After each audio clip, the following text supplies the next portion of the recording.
সারাদিনের কর্মব্যস্ততা আর তারপরে একটা লম্বা ছুটি পাওয়া যায় পুজোর সময় মেনলি।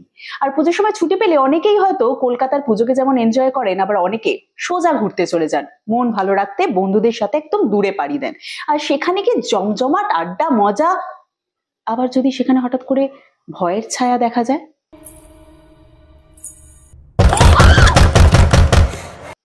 ঠিক ধরেছেন, রিসেন্টলি তেমনই একটি টিজার আপনাদের সামনে এসেছে যেটা বেশ গা ছমছমে। কেউ যদি তোমায় ডাকে পিছন ঘুরবে নাই। এই মুহূর্তে যাদের সাথে আলাপ করাতে চলেছি তারা ভীষণ মিষ্টি, তাদের দিকে একটুও ভয় করে না, তবে সিরিজটি দেখলে কিন্তু বেশ গায়ে কাঁটাই দেবে, সেটা বলাই যায় হলক করে। আমাদের সাথে রয়েছেন সুরঙ্গনা এবং সাথে রয়েছেন অবশ্যই সৃজা। ওয়েলকাম। যেহেতু পুজো নিয়েই শুরুটা করলাম আর কি, পুজোটা কেমন কাটলো? শুভ বিজয়া। শুভ বিজয়া। পুজোটা আমার ছবি দেখে কেটেছে। বাহ, সেটা শুধু বাংলা ছবি বলবো না, বাংলা ছবি আর যা যা মুক্তি পেয়েছে আর কি। একটা চমৎকার ছবি রিলিজ করেছে ওয়ান ব্যাটল আফটার অ্যানাদার বলে, আমি সেটাই 3 দিন 3 বার দেখতে চলে গেছি। কাজে আমার পুজো সেইভাবেই কেটে গেছে। এবং হোমবাউন্ড দেখেছি, আরও বাংলা ছবি যেগুলো মুক্তি পেয়েছে সেগুলোও দেখেছি। কাজে আমার ছবি দেখা দিয়েই মোটামুটি পুজোটা কেটে গেছে, আর বাড়িতে থাকা নিয়ে। বেশ ভালো একটা বেশ সময় কাটিয়েছে, যদিও ঘুরতে যাইনি, এটুকু বুঝে গেলাম আর কি। না, ঘুরতে তো যাইনি। পাস্ট এক্সপিরিয়েন্স তো খুব একটা ভালো নয়, সেটাই আসছি। সৃজা, পুজো কেমন কাটছে? শুভ বিজয়া। আমার পুজোটা খুবই কন্ট্রাস্টে, যেটা সুরঙ্গনাদি বললো খুব ভালো কেটেছে। আমার পুজোটা অ্যাকচুয়ালি বিছনায় কেটেছে। আমি 104 জ্বর নিয়ে পুরো পুজো শুয়েছিলাম বিছনায়। 1-2 দিন একটু জাস্ট ওই পাড়ার প্যান্ডেলে যেটুকু যেতে পেরেছি, বাকিটা পুরোটাই অসুস্থ ছিলাম। তো আমারটা পুরোটাই আর কি বাড়িতে ওই শুয়ে শুয়ে কেটেছে পুজোটা। পুজো অ্যাকচুয়ালি আমি শুধু আওয়াজ শুনেছি, আমি শুধু প্যান্ডেলের ওই ঢাকের আওয়াজ যেগুলো মাইকে বাজে সব কিছু সেগুলোই শুনেছি। পুজো আর আমার এবার খুবই খারাপ গেছে আর কি, কিছুই আর ঘোরা হয়নি, পুরোটাই শুয়ে শুয়ে কেটেছে। মানে খানিকটা ওর মতো, কারণ হোমবাউন্ড অ্যাকচুয়ালি জাস্ট কেউ দেখেছে, কেউ ফিল করেছে, সেটাই হচ্ছে অ্যাকচুয়াল ব্যাপার। বুঝতে পারলাম। কিন্তু রিলেশন তো একটা রয়েছে, সেটা হচ্ছে নিশির ডাক, যে ডাক তোমাদেরকে এক করে দিল। তবে আমি সেই বিষয়ে আরেকটু পরে আসছি, তার আগে বলি যেটা শোনা যায়, ভীষণ কমন আমাদের ইন্ডাস্ট্রিতে শোনা যায়, বা যে কোনো, শুধুমাত্র আমি সিনেমার ক্ষেত্রে বলবো না, বলা হয় যে মেয়েরা নাকি ভালো বন্ধু হয় না। কিন্তু আমি যখন থেকে এই রুমে পা দিয়েছি তখন থেকে এত সুন্দর গল্প গুজব দেখছি আর কি। একটু শুনি কবে থেকে এই মানে বন্ধুত্বটা হলো এবং কতটা ভালো বন্ধুত্ব হলো, গাঢ় বন্ধুত্ব হলো। আমাদের তো প্রথম আলাপ লুকসেটে আমাদের মনে একবার দেখা হয়েছিল, বাট আমাদের সেই সময় অতটা কথা হয়নি বিকজ খুব তাড়াহুড়ো চলছিল। তারপর আমাদের সেটে আমাদের ফার্স্ট ডে অফ শুটে আমরা একসাথেই ছিলাম আর কি, আমাদের দুজনেরই ছিল সেদিনকে। তো সেখান থেকেই আর কি গল্পের শুরু। আর যেহেতু আমি খুব নতুন এবং সুরঙ্গনাদি is so talented, we all know that, তো আমার মনে হয় যে আমি প্রচন্ড আর কি সারাক্ষণ ধরে I use to observe her. My mom loves her a lot. আমার মা বলেছে যে সুরঙ্গনাদি থেকে শান্ত হওয়া শিখে আসবে because she is very calm as a person. হ্যাঁ, আমাকে বলেছে যে দেখেছিস টেনশন করে না, কি সুন্দর ঠান্ডা মাথায় যায় সেটে। আমার মানে হ্যাঁ, আমার মা পুরো আর কি সেটা দেখে আমাকে বারবারই বলেছে আর কি। এবং বন্ধুত্ব বলতে তো আমাদের পুরো শুট জুড়ে আমরা প্রচুর গল্প করেছি, প্রচুর মজা করেছি, প্রচুর আড্ডা মেরেছি, প্রচুর নতুন নতুন জায়গায় গেছি, মানে আমাদের যেরকম যেরকম জায়গায় শুট হয়েছে, তো সে সবটাই একসাথে আর কি। এবং লাস্ট দিন আমরা একসাথে মাটন খেয়েছি। ইয়েস, এন্ডিং দিয়েছি মাটন দিয়ে। আর কথা দিয়েছে না অপোজিট পোল অ্যাট্রাক্টস, তো আমার মনে হয় যে সুরঙ্গনা ঠিক যতটা শান্ত, সৃজা ঠিক ততটা মানে প্রাণোচ্ছল, ওই জন্য কি বোধহয় আরো ভালো বন্ডিংটা হয়েছে। সেটা এমনি হয়েছে আমার মনে হয়, কারণ আমার সৃজা শুরুর দিন থেকে যেটা ভালো লাগে, মানে ভালো লেগেছিল, সেটা হচ্ছে ও খুব সিরিয়াস ওর কাজটা নিয়ে, ও খুব ডেডিকেটেড। যেটা আমি এর আগেও একটা ইন্টারভিউতে বললাম, এরপরেও বলবো, সেটা হচ্ছে ও স্ক্রিপ্টে নিজের লাইনগুলোকে সবসময় হাইলাইট করে রাখে, মানে এতটা ডিলিজেন্টলি। একদম আমরা ছোটবেলায় এইভাবে পড়তাম। হ্যাঁ, এক্স্যাক্টলি। আমি এখনো পড়াশোনার মধ্যে আছি, আমি এত ডিলিজেন্টলি অনেকদিন পর কোনো কোঅ্যাক্টরকে দেখলাম যে সারাক্ষণ স্ক্রিপ্টটার সঙ্গে আছে, সারাক্ষণ স্ক্রিপ্টটা পড়ছে, কোনো রকমের কনফিউশন থাকলে জিজ্ঞেস করছে, প্রশ্ন করছে, কিন্তু চেষ্টা করে যাচ্ছে। কাজে ওর চেষ্টাটা আমার শুরুর দিন থেকেই আমার এত ভালো লেগেছে, যার কারণে আমরা প্রচুর আড্ডা মেরেছি, প্রচুর কথা বলেছি। আর মেয়ে বন্ধুত্ব না, এটা অনেক পুরনো, অনেক আগে পুরনো এবং বাজে একটা মিথ। আমরা ভীষণ মজা করেছি পুরো শুটে, আমাদের ভীষণ, আমরা যখন থেকে তুমি যখন থেকে এসছো আমরা বকেই আমি দেখছিলাম অ্যাকচুয়ালি আমরা ভীষণ এনজয় করেছি। এবং অনেক রকম গল্প ছিল, আমি দেখলাম না যে শুধুমাত্র সিনেমা রিলেটেড বা কোনো কিছু। হ্যাঁ, প্রচুর গল্প ছিল এবং এবং ওই আমার মনে হয় এই ধারণাটা এতটাই পুরনো যে এখন উই আর ওয়ে পাস্ট ইট, কাজেই সেটা নিয়ে ভাবারও বিষয় নেই। আমরা ফাটিয়ে মজা করেছি এবং কাজটা মন দিয়ে করবার চেষ্টা করেছি, বাকিটা তো দর্শক বলবে। বাহ। আর ঠিক যেটা শুনলাম আর কি, মানে সরস্বতী পুজোর সময় বইটাও এখন পাশে থাকে এবং স্ক্রিপ্টটাও থাকে মায়ের কাছে। অবশ্যই থাকে গো আমার, বাট আমার খুব তাড়াতাড়ি বইটা মানে আপাতত বিটেকটা শেষ হতে চলেছে এই আর মার্চ এপ্রিলের মধ্যে পড়াশোনার মানে বিটেকটা আপাতত শেষ হবে, বা তারপর অফকোর্স যদি ফিউচার যা করব MBA বা কিছু যদি করি কাজের সাথে ফার্দার, হ্যাঁ সেটা তারপর সেটা, বাট আপাতত তো স্ক্রিপ্ট এবং বই দুটোই রয়েছে এবং আমি খুব খুশি যে আমার দুটো রয়েছে পাশে, একসাথে ব্যালেন্স করে রাখা থাকে, খুব খুশি আমি সেটাতে। আমি এত রিলেট করতে পারছি না এটা শুনে, মানে হয়ে গেছে 2023 আমার মাস্টার্স ডান। যে আমি এখন সৃজাকে দেখছি আর বারবার শুনছি 2 বছর আগেই তো আমার সাথে। সেমিস্টার, এরপরে অমুক, ভাবছি পুরো শুট ছিল একটা সুরঙ্গনাদি, শুধুই সেমিস্টার পড়া এই ওই আমার থেকে শুধুই তাই শুনে গেছে, এই কলেজেই হচ্ছে ওইটাই হচ্ছে পুরো শুট জুড়ে। All the best, few more months to go. দেখবে তারপরে পড়াশোনাটা না বেটার হয়। আমি দেখেছি আমার ডিগ্রি শেষ হওয়ার পর পড়াশোনা আমার তো অটোমেটিক্যালি এখন কিরকম খারাপ লাগছে যে আমার পড়াশোনাটা শেষ হয়ে যাচ্ছে। এতদিন আমার মনে হচ্ছিল যে শেষ হলে না আমি এবার কাজে পুরোপুরি ফিরতে পারবো একটু, কারণ আমার এত ডেট নিয়ে সমস্যা হয়েছে লাস্ট 1.5 বছর। আমি যখনই কোনো কাজ করতে যাই আমার সেমিস্টার চলে আসে, মানে এটা হয়ই হয়, কাজটাও আসে সেমিস্টারটাও পড়ে একসাথে। তো আমি লিটারালি চাইছিলাম যে শেষ হোক, বাট এখন এবার দেখছি শেষের দিকে যখন আসছি একটু কিরকম মনে হচ্ছে যে স্টুডেন্ট লাইফটা শেষ হয়ে গেল, একটু বড় হয়ে গেলাম, তো ওইটা একটু কিরকম একটু খারাপ লাগছে। এমনি তো আমাদের অ্যানুয়াল এক্সাম হয়ে যাওয়ার পর আমরা সবাই চাইতাম যে ওই সময়টা কখন আসবে, তবে একটু বেশি যেন মনে হতো যে আচ্ছা একটু যেন বেশি লেন্দি হয়ে যাচ্ছে, কবে আবার নতুন বইয়ের গন্ধটা পাবো, কবে আবার স্টার্ট হবে, তারপর সিজন স্টার্ট হলে যাই হোক। কিন্তু এই যে ডেটের ডাক কিভাবে এলো নিশির ডাকের জন্য? ডেটের ডাক কিভাবে, আমার তো প্রথম কথা হয় হইচইয়ের সাথে, অফকোর্স ওরা আমাকে গল্পটা শোনায় এবং তারপর আমরা একটা ছোট্ট অডিশন করি জয়দীপদার সাথে, এই রুমটাতেই প্রবাবলি করেছিলাম যদি খুব ভুল না হয়ে থাকি। তো তারপর সেভাবে সিলেকশন হয় এবং আমি অনেক দিন পর আবার কাজে ফিরি, বিকজ আমি লাস্ট 1.5 বছর আগে শ্যুট করেছিলাম টেক্কা, 2টো প্রজেক্ট আমার হয়েছে, তারপর একটা লম্বা গ্যাপ পড়াশোনার জন্য আটকে গেছিলাম, যার জন্য সবাই প্রচণ্ড জিজ্ঞাসা করতো যে পরের প্রজেক্ট কি, আর তখন একদমই বলতে পারতাম না, বিকজ আমিই বুঝতে পারছিলাম যে পরের প্রজেক্ট কি, কারণ এতটাই ওরকম হয়ে গেছিল বিষয়টা। মানে কোনো সময় ধরো কোনো প্রজেক্ট আসতো, সেটা কোনো কারণে হতো না, ধরো কিছু খুব নিজের পছন্দ হয়ে যেত, সেটা আবার ডেটের সাথে ক্ল্যাশ করতো কলেজের, তো খুব একটা খারাপ লাগার ফিলিং 1.5 বছর ধরে কাজ করছিল যে কিছুতেই প্রপারলি একটা কিছু প্রপার কিছু মানে হচ্ছিল না। কিন্তু তারপর এই গল্পটা শোনার পর আই নিউ কি এইটা তো আমার ভীষণভাবে করতে হবে, বিকজ হয় না কিছু কিছু গল্প তোমার মনে হয় যে এটা আমি চাই, এটা আমি মন থেকে করতে চাই, এটার জন্য যা যা দরকার আমি সেটা করতে রাজি রয়েছি। তো সেইটা আমার মনে হয় গল্পটা শোনার পর আমার মনে হয়েছিল, এবং তারপর আমরা অডিশন করার পর ফাইনালি পুরো জিনিসটা হয়ে তারপর ফাইনালি নিশির ডাক আসছে, এখন ডেটের ডাক। এবং নিশি ডেকে নিয়েছে, ঠিক কাজ তো করিয়ে নিয়েছে, সেটা নিশির ক্রেডিট আর কি। সুরঙ্গনা তোমার কাছে আসে।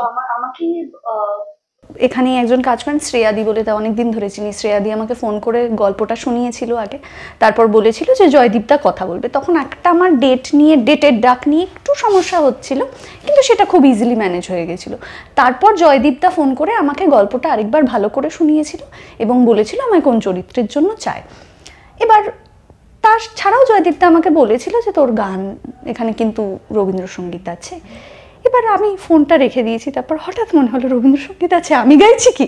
আমি তখন জয়দীপদাকে আবার কল ব্যাক করেছি, আচ্ছা জয়দীপদা গানগুলো কে গাইছে? বলছে তুই গাইছিস। ও আচ্ছা ঠিক আছে, তুমি না ডেটটা কনফার্ম করে নাও। ইয়েস, মানে একজন অভিনেত্রীর সত্তাটা, মানে একটা কথা গায়িকার সত্তাকে বিষয়টা আমি কি। দুটোই করতে পারছি, মানে আমি ভীষণ, আমি প্রথম দিন আমার যখন দেখা হয়েছে আই থিঙ্ক ফার্স্ট কথা আমি বলেছি যে তোমার ওই গানটা আমার ভীষণ ফেভারিট, বলো নতুন প্রেমের গান, ভীষণ ফেভারিট, এত সুদিং। কিন্তু এইখানে তো গানটা ভীষণ সুদিং বলে আমি জানি না, মানে গল্পের সাথে সাথে যেভাবে এগোচ্ছে সুদিং অনেক রকম। সতর্ক। আমি গেয়েছি, এবার সেই গানটা আদৌ আমার চরিত্রের সাথে রিলেটেড কিনা, অন্য কোনো চরিত্রের সাথে রিলেটেড কিনা, গল্পে কিভাবে আছে সেটা আমি বলতে পারবো না, কিন্তু আমি গেয়েছি এটুকু আমি বলতে পারি। এবং টিজারেও যে গানটা আছে আর কি, সেটা সুদিং। এবার কিন্তু দেখো কামনেসের মধ্যে, ঠান্ডা হওয়ার মধ্যেও শীতলতারও অনেকগুলো দিক আছে। ভয় পেলেও তো আমাদের শীতলতা, হ্যাঁ ভয় থেকে আসে। অনেক জায়গা থেকে আসে।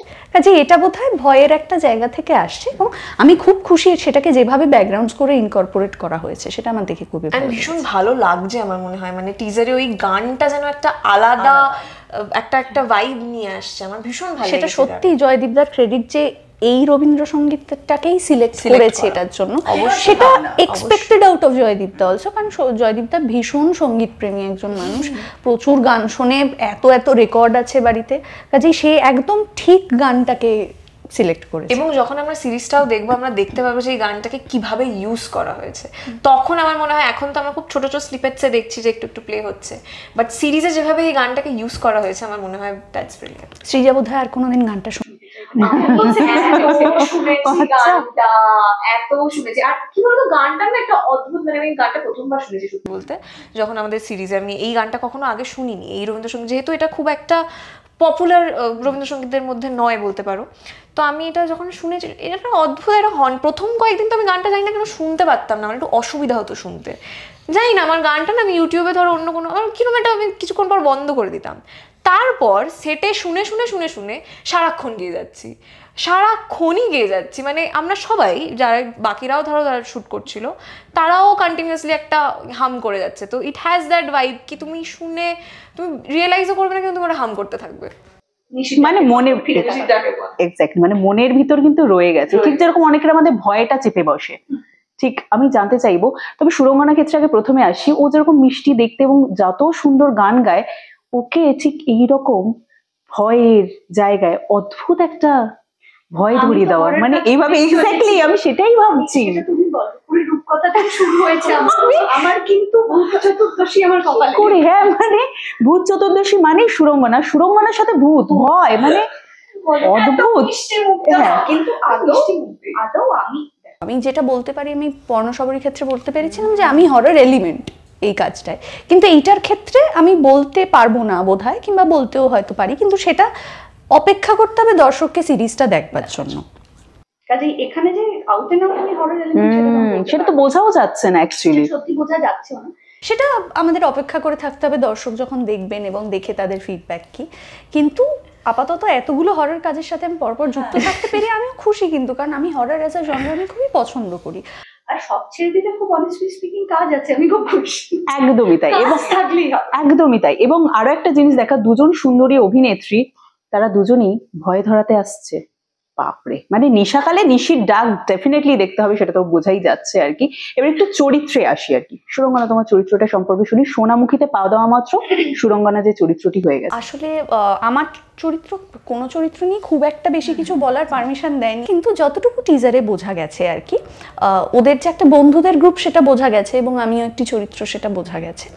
এরকম নানান আরো চরিত্র আছে, এবং গল্পটা রিভিল করে দিতে পারছি না, গল্পটা শুনে নাও, হ্যাঁ মজা লাগবে না, হ্যাঁ দেখলে ব্যাপারটা আসবে। রোমাঞ্চ আছে যে তুমি যদি জানতে না পারো কি হচ্ছে, সেটা টিজারে একটা আভাস পাওয়া যায়। কাজে আভাসটা এইটুকুই পাওয়া গেছে যে কিছু একটা গন্ডগোল হয়েছে, এবং সেখান থেকে গ্রামটায় নিশির ডাক শোনা যায়, এবং সেটার ভিকটিম হয়ে পড়ে কিছু মানুষ, কিন্তু সেটা আদৌ কিভাবে হয়েছে এবং সেটাকে সলভ করা যাবে কিভাবে, সেটা একমাত্র সিরিজ দেখেই বোঝা যাবে।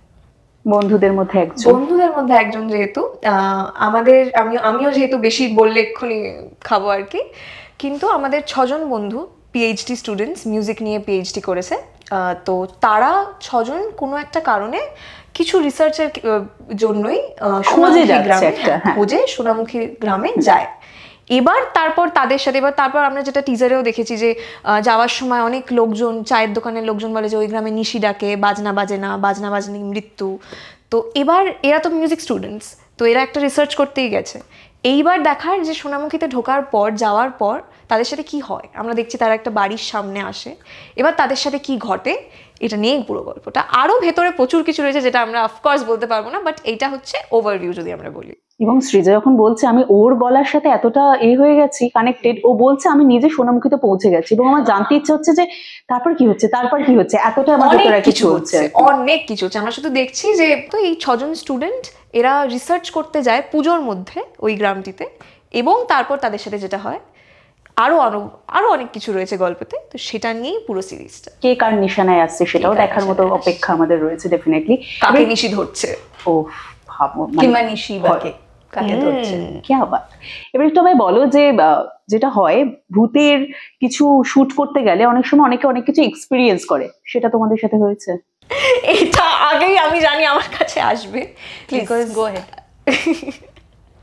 আমার সৃজা তোমাদের এটা ফার্স্ট কোনো আমার এটা ফার্স্ট হ্যাঁ। হরর, একদমই তাই। আমার তো 3 নম্বর কাজ ফার্স্ট হরর। তো জানি না গো, অদ্ভুতভাবে এই পুরো শ্যুটটাতে একদম যেদিনকে থেকে আমি শ্যুট করা শুরু করেছি সেদিনকে থেকে যে আমার ভোগা শুরু হয়েছে। এই রিলিজ হতে চললো, এখনো ভুগে যাচ্ছি আমি। মানে এটার এটা জন্য একটা কি পুজোর সময় অসুস্থ? আমি জানি না গো কেন অসুস্থ, তোমাকে আমি বলি। প্রথম থেকে আমার যেদিনকে থেকে শ্যুটটা শুরু হলো, আমার প্রথম মাইল্ড একটা জ্বর দিয়ে শুরু হলো। তারপর একটা বিভৎস চোখে ইনফেকশন শুরু হলো, যেটা ওরা সবাই দেখে মানে আমি বোধহয় ন্যাচারালি নিশি হয়ে ঘুরছিলাম আর কি। মানে লোকজন আমাকে লিটারালি সেটে এসে জিজ্ঞাসা করছে তুমি কি রাতে নেশা করো, এতটা চোখ লাল হয়েছিল। অ্যালার্জিক তুমি কিছু? সাংঘাতিক, মানে আমার কিছুতে ধরো কিছু একটা ঢুকে গেছিল, যেটা পরে আমার একটা ছোট্ট সার্জারি করে বার করা হয়েছে আর কি। তো এবার প্রচন্ড একটা বাজে রকম ইনফেকশন হয়ে গেছিলো, এতটাই হয়ে গেছিলো যে আমি তাকাতে পারছিলাম না। তো সেখানে আবার সিন শ্যুট করা এত ইম্পর্টেন্টগুলো তো খুবই কষ্টকর। আর পুরো শ্যুটের সময়টা ধরে যখন আমরা এখানেও করেছি, কলকাতায়ও শিডিউল ছিল, বোলপুরে শিডিউল ছিল। তো কলকাতায় মোটামুটি অসুস্থ ছিলাম, ঠিক ছিল, আবার মাঝখানে 2-3 দিনের গ্যাপ ছিল, তখন একটু ঠিকঠাক হলাম। আবার বোলপুরে গেলাম, ভাবলাম যে এবার একটু ফ্রেশ স্টার্ট হবে, এবার আর একটু বোলপুরের হাওয়া ঠিকঠাক আছি। আবার গিয়ে চোখ আমার হাল ছেড়ে দিল। এবার গিয়ে খুবই খারাপ, এতটাই খারাপ অবস্থা হয়ে গেল যে মানে রাত্রেবেলা আমি যখন শ্যুটটা করে আসতাম না, মানে আমার যদি মা না থাকতো আমি জানি না আমি কি করে সাস্টেন করতাম ওই কদিন। আমার মনে হতো আমি একটা চোখে আর দেখতে পাবো না, আমার বা চোখটাতে আমার মনে হতো আমি আর দেখতেই পাবো না। আবার পরের দিন সেই ভয়টা নিয়ে, আর ওখানে আমরা যে জায়গাটাতে ছিলামও আশেপাশে ডক্টর বা কোনো দোকান বা ওরকম সেটা তুমি পাবে না, খুব রিমোট একটা জায়গা ছিল আর কি। সো সেখানে আর এরকম পরপর শিডিউল না, ধরো রাত্রেবেলা শেষ হচ্ছে, সকালে আবার রাত্রে। তো এটার মধ্যে দিয়ে এতটা শরীরটা ভেঙে গেছে আমার। তো কিন্তু তারপর শ্যুটটা খুব ভালো হয়েছে, সেটাই একটা মনের খুব স্যাটিসফ্যাকশন যে এত কিছুর পরে আমাদের শ্যুটটা খুব ভালো হয়েছে, মানে ওভারঅল পুরো জিনিসটা। তারপর ফিরে এসেও আবার কয়েকদিনের জন্য ঠিক হলাম, আবার অসুস্থ হয়ে গেলাম, আবার জ্বর, লিভারের প্রবলেম শুরু হয়ে গেল, অদ্ভুত। আর পুরো পুজো, যেখানে এত প্ল্যানস আমাদের সবার থাকে সারা বছর, আমরা এই একটা ফেস্টিভ্যালের জন্য ওয়েট করি, আমি অপেক্ষা করছিলাম, তারপর আমার রিলিজ, পরপর খুব এক্সাইটেড ছিলাম। 104 জ্বর পুরো পুজো জুড়ে, সে জ্বর নামছে না। তো আমার লিভারের প্রবলেম শুরু হলো। আমার ডাক্তার বলছে তোমার কি করে লিভারের প্রবলেম হতে পারে, তুমি এত সবসময়, বিকজ আমি খুব ক্লিন ডায়েটে থাকি, আমি খুব হ্যাঁ আমার খাবার দাবার নিয়ে কোনো ওরকম অসুবিধা বা ওরকম নেই। তো যাই হোক, প্রচণ্ড ভুগলাম আর কি। এবার সেটা নিশির জন্য ভুগলাম কি কে ডেকেছে ভুগলাম সেটা জানি না। ইনফ্যাক্ট এত কিছু হওয়ার পর আমার মামাকে মন্দিরে ঝাড়াতে নিয়ে গেল রিসেন্টলি। হ্যাঁ, এবার সেও, যে উনি ছিলেন যিনি, সেও বলছে যে তুমি এরকম ভূতের জায়গায় শ্যুট করেছিলে, অনেক রকম এনার্জিস থাকে। এবার দেখো সবটা তো এমনি হয়তো হয়েছে আলটিমেটলি, সেটা না, বাট উনি আর কি বলছেন যে এই ধরো পুরোনো বাড়িগুলোতে শ্যুট করলে না বিভিন্ন রকম এনার্জিস থাকে, তো ওখানে তো অনেক রকম ঘটনা ধরো আগে ঘটেছে বা কিছু, তো বিভিন্ন রকম এনার্জিস থাকে, হয়তো কোনো টাচে হয়ে যায় বা সামথিং কিছু একটা ওরকম, বা নাও হতে পারে। আমি বিশ্বাস করি না, আমার মা প্রচন্ড বিশ্বাস করে আর কি। তো ওই জন্য ঝাড়াতে বেড়াতে নিয়ে গেছে, এবং হয়েছে বলে এই বিশ্বাসটা হয়তো আরো বেশি। আর তারপর শুটে কিছু কিছু ঘটনা ঘটেছে আর কি। আর এতটা অসুস্থ না আমি কোনো শুটে থাকিনি, এইবার যে আমি ভুগেছি, মানে এটা হয়ই না, আর এটা যাচ্ছেই না, মানে ভুগেই যাচ্ছি। তো এই জন্য আমার মা একটু আর কি পুরো বিষয়টা নিয়ে একটু ভয় পেয়ে আছে। স্বাভাবিক। হ্যাঁ এক্স্যাক্টলি, মানে মেয়ে বলে কথা আর কি। তারপর আমাদের একটু ইনসিডেন্টও ঘটেছে 1-2বার শুটে, তারপর বাইরেও। ইনফ্যাক্ট আমার যখন জ্বর হয়েছিল, তুমি জানো আমি তোমাকে এটা বলিনি, জ্বরের মধ্যে আমি রাত্রেবেলা ঘুমের মধ্যে বাজে করুণ সুরে শুনছি, ঠিক আছে? তারপর আমি দেখছি কেউ আমার শাড়িটা, মানে আমি অদ্ভুত জিনিস ঘটেছে আমার সাথে জ্বরের মধ্যে। রুমটায় থাকছিলাম, হ্যাঁ আমি তো এমনি গাইছিলাম মাঝে মাঝে, হতে পারে। না আমার পুজোর সময় জ্বরে, পুজোয় যখন, হ্যাঁ পুজোয় জ্বরে আমি একদিন রাত্রেবেলা এরকম বাজে করুণ সুরে শুনছি। আমি আমার মাকে বলছি যে তুমি কি গান গাইছিলে, মানে এরকম অদ্ভুত একটু হয়েছে আর কি। তাই জন্যই আমার মা একটু ভয় পেয়ে গেছে যে কি হয়েছে রে বাবা, এই কি হচ্ছে, কি সব শুনছে। তারপর আমি দেখছি আমার শাড়ি টানছে কোনো একটা ছোট্ট বাচ্চা, এসব উদ্ভট জিনিস একটু দেখেছি। বাট যাই হোক, সেটা হয়তো অসুস্থতা থেকেই হয়েছে, এত পুরো শ্যুটটা করে এসেছি সেটাই হয়তো হয়েছে। বাট আমার মা খুব ভয় পেয়ে রয়েছে পুরো বিষয়টা নিয়ে। আমি এই মুহূর্তে রয়েছি সৃজা। বলবো অনেক কিছু আছে, বলবো এগুলো, দাঁড়াও তোমাকে। আচ্ছা, ও আবার ভীষণ এনজয় করছে, কারণ আমরা দুজন কন্ট্রাস্ট, পুরো কন্ট্রাস্ট। আমি এটা কেন মনে হচ্ছে যে নিশির ডাক ও শুনতে পেয়েছে কিনা জানি না, তবে নিশির দেখা হয়তো বাচক দিয়ে দেখতে পেয়েছিল, তাই জন্য এতগুলো ঘটনা আর কি বুঝতে পারছি। কিন্তু আমার মনে হয় যেহেতু নতুন পা রেখেছে, ওর সাথে আলাপ করতে গিয়ে এতটা ঘটনা ঘটেছে। আর সুরঙ্গনাকে তো মিশিস ধরে ফেভারিট, চেনে। মিশিস ফেভারিট, হরারস ফেভারিট, মানে সব জায়গায় আমাকে ভয় যা পাওয়াতেই পারিনি আর কি। হ্যাঁ মানে কি ভয় পাওয়াবে যে সারাক্ষণ নিজেই ভূত সেজে ঘুরে বেড়ায়। সামারিটা হচ্ছে আমি ভূত তো ঠিক আছে, দেখো আমি ড্র্যাকুলা ফ্যাকুলা বলে ভ্যাম্পায়ার বললে ঠিক আছে, আমার দাঁতও আছে, ভূতটা জানি না। কিন্তু না, আমার আসলে তোমার ভয়টা নেই। কখনো এরকম কোনো না, আমার incident কোনো এ? এক্সপিরিয়েন্স হয়নি। আমার মানে এই ক্ষেত্রে আমার কোনো ভৌতিক কিছু এক্সপিরিয়েন্স হয়নি। খুবই করতে চাই, মজার হয় ব্যাপারটা, কিন্তু হয়নি। যে না, চাইছে তার মজার সাথে হয় হচ্ছে না না। গো, একদম মজার হয় না রাত্রেবেলা ওগুলো। তো এবার আমি দেখো, আমার সেই অর্থে আমার যেহেতু বিশ্বাস হয়নি। নেই, কিন্তু আমি যেহেতু হরর ফিল্ম দেখতে খুব পছন্দ করি এবং আমার বিশ্বাসের ঊর্ধ্বে গিয়ে আমাকে যে ভয় দেখাতে পারে একটা ছবি, সেটা আমার ভালো লাগে। এবং আমি এক্সপিরিয়েন্স করতে চাই, কিন্তু আমার সাথে হয়নি। একমাত্র একটাই এক্সপিরিয়েন্স, যেটা আমি এর আগে বলেছি, একটা এক্সপিরিয়েন্স Real হয়েছে horror আমার। experience. সেটা হচ্ছে শুটের মাঝখানে আমি কলকাতা ফিরেছিলাম বোলপুর থেকে। যাওয়ার সময় আমার সকালবেলার ট্রেন ছিল, আমি আর সত্যম দা ট্রাভেল করছি ট্রেনে। সত্যম দা দেরি হবে মনে হচ্ছে, আমি বলছি ঠিক আছে ঠিক আছে তুমি এসো, আমি তো প্ল্যাটফর্মে আগেই পৌঁছে গেছি, অনেকক্ষণ দাঁড়িয়ে আছি। হঠাৎ আমি রিয়েলাইজ করলাম, তখন বেশিক্ষণ বাকি নেই, আমি দেখলাম আমি ভুল স্টেশনে আছি, আমি হাওড়াতে আছি, আমার ট্রেনটা শিয়ালদা থেকে। এবং সেটা কতক্ষণ আগে বললে? সেটা আমার ওখান থেকে পৌঁছতে লেগেছে 18 মিনিট, এবং আমার দেখাচ্ছিল ট্রেনটা ছাড়বে 19 থেকে 20 মিনিটে, এবং প্ল্যাটফর্মে ঢোকার কথা আর 5 মিনিটে ট্রেনটা, তাই দেখছিলাম। তখন আমি দেখলাম আমি হাওড়াতে, শিয়ালদাতে ট্রেন। আমি ওখান থেকে বেরিয়ে থ্যাঙ্কফুলি বেরিয়েই একজনকে পেয়ে গেলাম, বললাম দাদা আমাকে নিয়ে চলুন আপনি শিয়ালদা, আমি দিয়ে দেবো আপনাকে, যা চাইবেন দিয়ে দেবো। ঠিক আছে চলো নিয়ে যাচ্ছি বলে, সে নিয়ে চলে গেল আমাকে হু হু করে উড়িয়ে নিয়ে গিয়ে। আমি আগে আমার মনে আছে আমি দেখেছিলাম প্ল্যাটফর্ম 9-এ ট্রেনটা আসছে, আমি আর খোলার সময় পাইনি, আমি চেক করারও সময় পাইনি, কারণ আমি শিয়ালদার ওই বাজার থেকে দৌড় দিয়েছি লাগেজ নিয়ে, যে by the time I reach আমার আর দম ছিল না। আমি একদম প্ল্যাটফর্ম 9-এ ঢুকেছি, ট্রেনে উঠে পড়েছি। উঠে আমি সত্যমদাকে বলেছি আমি উঠে গেছি।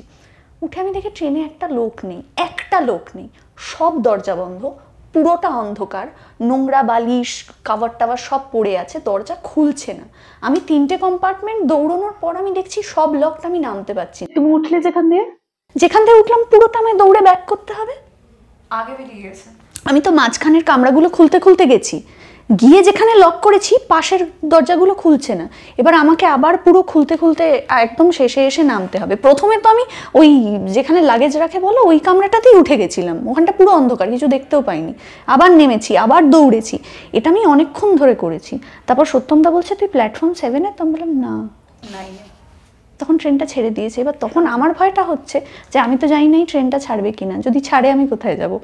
কাজে আমি আবার দৌড়তে পুরোটা ব্যাক করে ট্রেন থেকে নেমে ওখান থেকে আবার হাওড়া গিয়ে আবার নতুন টিকিট করিয়ে আমি গেছি বোলপুর, এবং গিয়েই আমি স্পটে গিয়েই আমি শ্যুট করেছি। আমার এই একটাই ভয়াবহ এক্সপিরিয়েন্স ছিল, but completely unrelated to horror, মানে ভৌতিক কোনো ব্যাপার নেই, বাট ইটস একদম রিয়ালিটি হরর যেটা বেশ। এবং ও যখন বলছে এতটাই কামনেস নিয়ে বলছে, আমার ভেতরে না টেনশনটা স্টার্ট তুমি হয়ে গেছে। ভাবো হচ্ছে কারোর সাথে এরকম হচ্ছে, সে তারপর আবার পৌঁছাচ্ছে অন্য হ্যাঁ, টিকিট করে হ্যাঁ। গিয়ে আবার সে শটও দিচ্ছে শান্ত মাথায়। হ্যাঁ।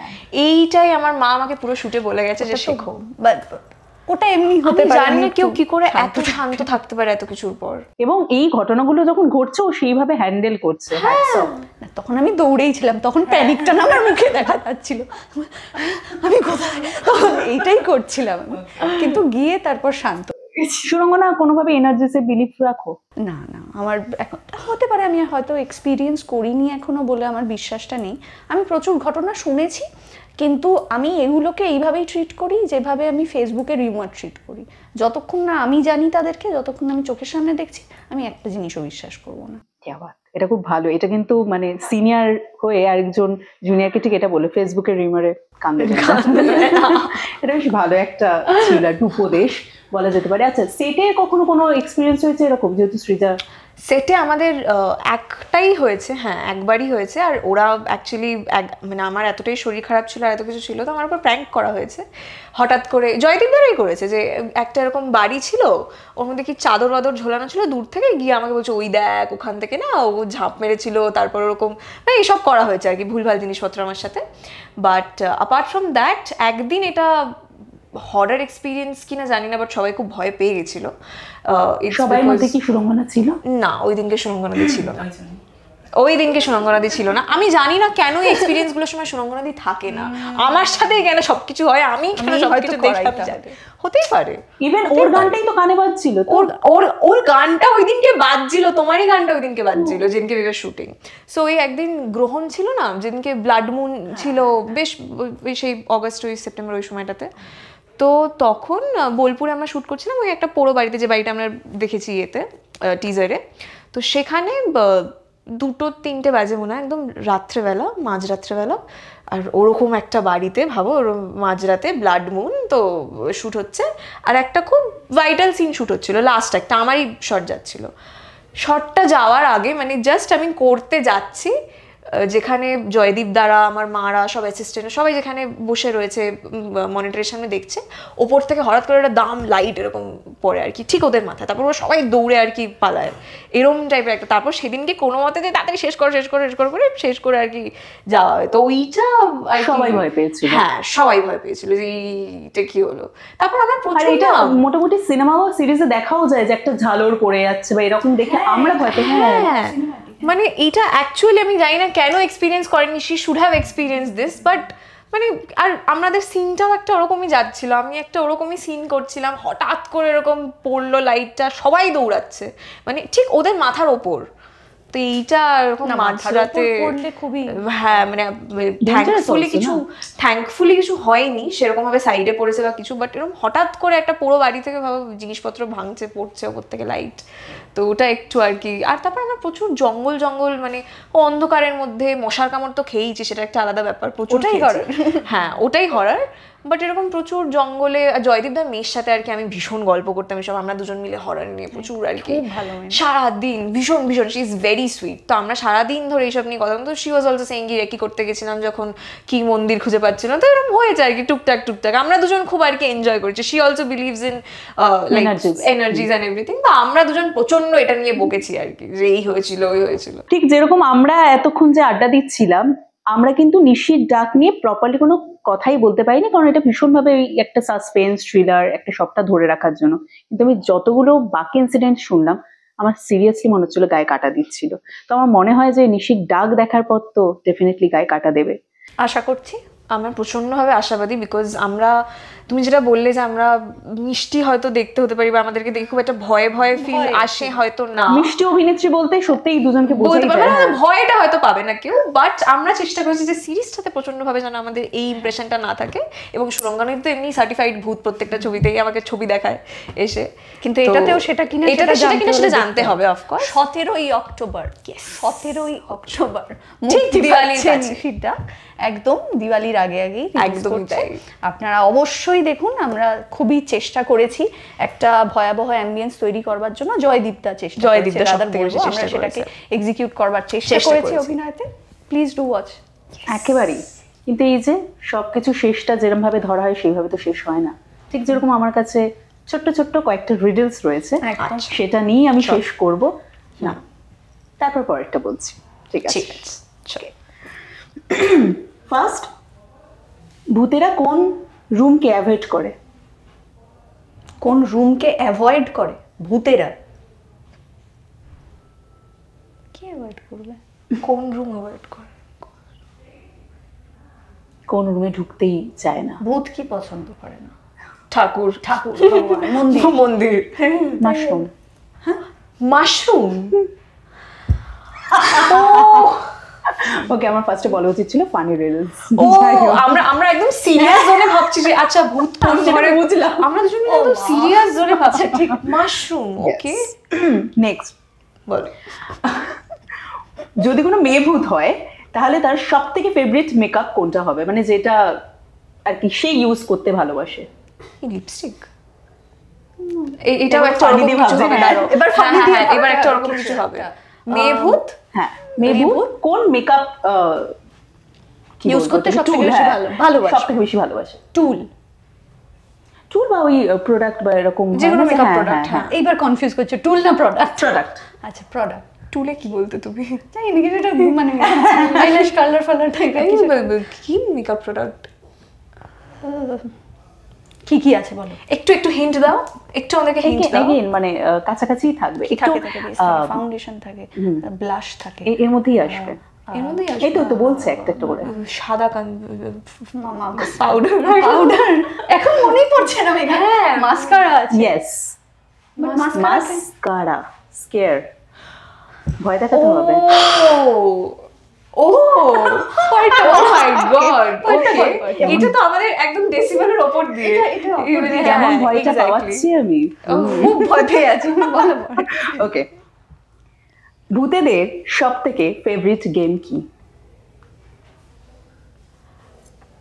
দ্যাট বোর্ড যেটাতে ডাকে না কি, ওই জন্য ওটা আবার সিরিয়াস উত্তর হয়ে গেল। ও আচ্ছা, sorry, okay, we are looking for funny answers, right right answers. I am giving the right answer, but board কোন গেমকে ভয় পায় বলছো তো? ভয় পায় না, ফেভারিট গেম। ও সরি, ফেভারিট গেম। আচ্ছা, ভয় পায় ফেভারিট বলি। ফেভারিট গেম কি?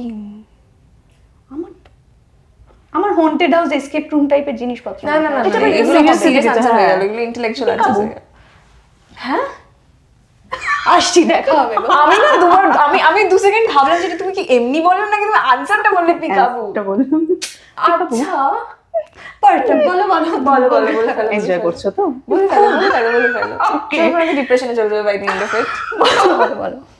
ঠিক আছে, তাহলে খুব একটা কমন দিয়ে দিই। সেটা হচ্ছে যে ধর একটা রুম ভর্তি মানে ঘোষদের পার্টি চলছে আর কি, সেখানটায় যে হোস্ট রয়েছে তার নাম কি হতে পারে? ঘোস্ট। সে হোস্ট। ঘোস্ট। হোস্ট, জি জি হোস্ট। ওকে, ইয়া, ওকে, হ্যাঁ, নেক্সট। যে কাজ করছে না, একজন লেজি ঘোস্ট, তাকে কি বলবে? Lazy ghost. আমি লেজি বাংলাটা বুঝে যাচ্ছি। ল্যাটখোর যে আমি ওটা ভাবছিলাম যে বলবো কি ল্যাটখোর পেতনি। এটা আমি শুনেছি অনেক সময়, আমার মনে হয় এটা অতটা হয়তো ফানির দিক থেকে না ভাবলেও হবে। আচ্ছা, ফানির দিক থেকে না, আবার হ্যাঁ,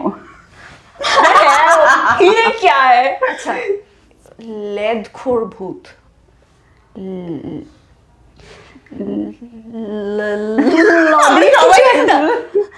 হ্যাঁ, মানে ইংলিশ দিয়ে ভাবতে পারো। ও, ইংরেজি দিয়ে ভাবতে পারি। লেজি। Lazy, lazy bones. হ্যাঁ, ও লেজি বোনস। আমি বললাম এটা আমরা শুনেছি অনেক সময়, অনেকে। হ্যাঁ, লেজি বোনস। ঠিক আছে। Crazy bones. Okay. আমরা একটাও পারছি না, একটাও পাচ্ছি না। একটাও পারছি না। কি তুমি তো ভয় পাইয়ে দিয়েছো আমাদেরকে, আমরা কতটা ভয় পাওয়া যায় না, আরাত্রিকা দিয়ে আমাদেরকে ভয় পাইয়ে দিয়েছো সব ডিটেইলসগুলো সেসব দিয়ে। আমি চলে যাবো ওখান থেকে, আমার আর ভালো লাগছে না। না, আমার যেটা ভালো লাগছে যে সত্যিই তো মিষ্টি অভিনেত্রী, তারা কি করে এগুলিই বা পারবে, কিন্তু যখন সিরিজটা আসছে তখন তো অন্য খেলই দেখা যাচ্ছে। হঠাৎ করে যদি তোমার বেডরুমে ভূত আসে, সে এসে মানে অনেকদিন পরে আসছে, তাকে তুমি কি বলবে বা সে তোমাকে কি বলবে? যখন একটা উত্তর। অনেকদিন পর ভূত আসছে আমার বেডরুমে, মানে এর আগেও এর আগে মানে আসা যাওয়া করে নাকি? ওকে, তো কি বা বলবো চেনা তাকে? ভূত। আসা যাওয়ার মাঝে কি বলবো? সরি, বাট আচ্ছা, একটা কিছু বলবো তো তাকে। ভূত কি বলতে পারে? ভূত বা কি ভূতকে তুমি কি বলতে পারো তার ভাষায়? আমাকে তো হয়তো এসে বলবে তুমি এতদিন অসুস্থ কেন রয়েছো ভাই, এবার ঠিক হয়ে যাও, এবার ভূত ঘরটা এসে থেকে কি- বেরো। ভূত এসে বু বলে, আর কি বলে? ইয়েস, হাউ ডু ইউ বু? ও এটা ঠিক ছিল, এটা ঠিক ছিল ডেফিনেটলি। ও মানে একদম কারেক্ট ছিল, হাওয়ায় পারলো, দেখলে হাওয়ায় পারলেই কিন্তু ওটা ঠিক হচ্ছে অ্যাকচুয়ালি। কারণ ভূত মানে না, What do you boo? বুঝতে পারছো? What do you see? Okay. আর লাস্ট, বল, ঘোষদের সব থেকে বেশি ঘুরতে যাওয়ার বা পছন্দের ট্রাভেলিং এর জন্য কোন পার্টটা রোডের সব থেকে বেশি পছন্দ? জঙ্গল, রোডে কি থাকে? মিডল থাকে, সাইড ওয়াক থাকে, ফুটপাত থাকে, ভূতপাত, এরকম কিছু একটা ভুলভাল বলবে। নিশিপাত, the dead end. The dead end, এটা ভালো। এইটা This is is good. কারণ এটা এইটা দিয়ে তো is শেষ actually করলাম, good. The Dead হ্যাঁ, না, End। না, না, শেষটা ভালো করেছে, শেষটা আমাদের ভুল আমরা ইয়ে করতে Dead পারিনি। end. এটা ভালো, এটা ভালো। Thank you so much. কিন্তু শেষটা ডেফিনেটলি এটা দিয়ে হবে না, শেষটা ডেফিনেটলি গান দিয়ে। অবশ্যই, অবশ্যই। চল। আমার ওই টিজারে যেটুকু আছে ওইটুকুই গান গাওয়ার অ্যালাউন্স আছে আমার। সেটা দিয়েও কি গায়ে কাটা দিতে পারে? অবশ্যই টিজার দেখে তো দিয়েছে, এই অলরেডি গেমটাতে আমার গায়ে কাটা দিয়ে দিয়েছে। ওকে, বাজে করুণ সুরে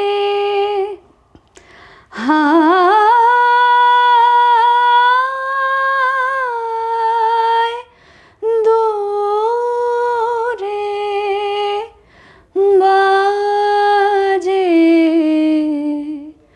করুণ সুরে। কাটা দিয়ে গেছে আজ। থ্যাংক ইউ সো মাচ তোমাদের দুজনকে। এবং সত্যি খুব একটা মিষ্টি ভয়ে ভয়ে আড্ডা হয়নি, ভীষণ একটা মিষ্টি আড্ডা হলো আর কি। ঠিক আছে, ভয়টা আমরা পাবো সিরিজে। এক্স্যাক্টলি, তার জন্য অপেক্ষা 17 অক্টোবরে। Yes. তোমরা তোমাদের দর্শকদের যদি বলে দাও শেষ পর্যন্ত। নিশির ডাক আমাদের সিরিজ আসছে এই 17 অক্টোবর, দিওয়ালির একদম আগে আগে, ঠিক ভুতুরে ওই অ্যাম্বিয়েন্সটার মধ্যেই আমাদের নিশির ডাক রিলিজ হচ্ছে, তো অবশ্যই দেখবেন। হইচইতে মুক্তি পাচ্ছে 17 অক্টোবর নিশির ডাক। একেবারে থ্যাংক ইউ সো মাচ। এবং যেটা বলার সেটা হচ্ছে যে হই হই করতে করতে না হইচই করতে করতে দেখতে পারবেন সেটা তো আপনাদের ওপর। তবে নিশির ডাকের টিজার দেখার পর যারা একটু একটু ভয় পেয়েছেন, সেটা আজকের ইন্টারভিউয়ের পর আরো একটু বেশি ভয় পেতে পারেন, কারণ নিশির ডাক কিন্তু ভয় পাওয়াতে আসছে। তাই এই ভয়াবহ মুহূর্ত, ভয়াবহ পরিবেশকে আরো এনজয় করতে অবশ্যই নজর রাখুন হইচইতে। আসতে চলেছে 17 অক্টোবর নিশির ডাক। আর এই আড্ডাটি কেমন লাগলো সেটাও জানাতে ভুলবেন না। এরকম আরো আড্ডা দেখার জন্য অবশ্যই নজর রাখুন আমাদের চ্যানেলে।